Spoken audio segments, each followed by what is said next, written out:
Premier, since the very beginnings of the Sudbury by-election scandal, you have made many sad excuses for Liberals behaving in unethical ways.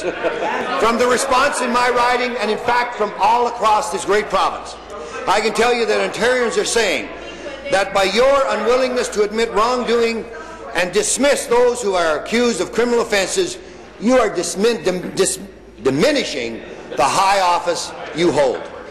Later today, our leader will address the House regarding his Opposition Day motion. Will you finally accept responsibility for defending Liberals under criminal investigation and acknowledge that if you will not have them step aside, you are in fact breaching the public trust? Excellent. Deputy Premier? Well, Speaker, I can assure the members opposite and anyone watching that we take this issue very, very seriously.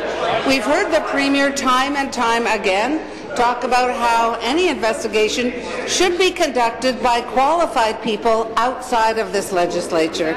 In fact, Speaker, when asked about charges laid against a PC, just charges laid against a PC staff member just this week, the PC member from Whitby, Oshawa said, "I really don't have a comment to make on this because it's before the courts."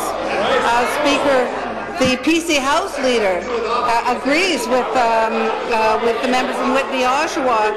She said that to stop. He said, "Stop interfering in an ongoing investigation. Let it run its course." That's so, Speaker. We actually take the wisdom from the members opposite. The member from Leeds, Grenville, come to order. We will not be discussing this in the House. Thank you. Supplementary.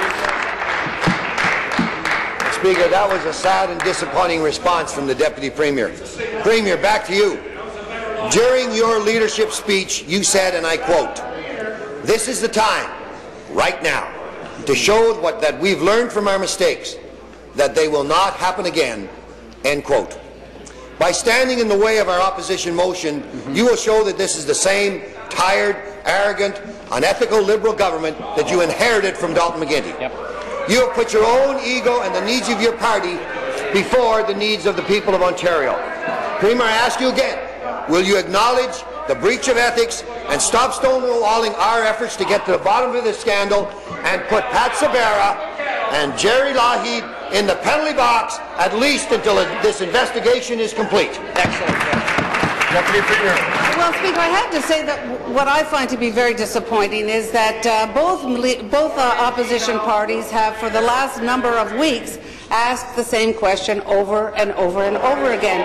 They have used their questions to do this muckraking instead of focusing on issues that matter.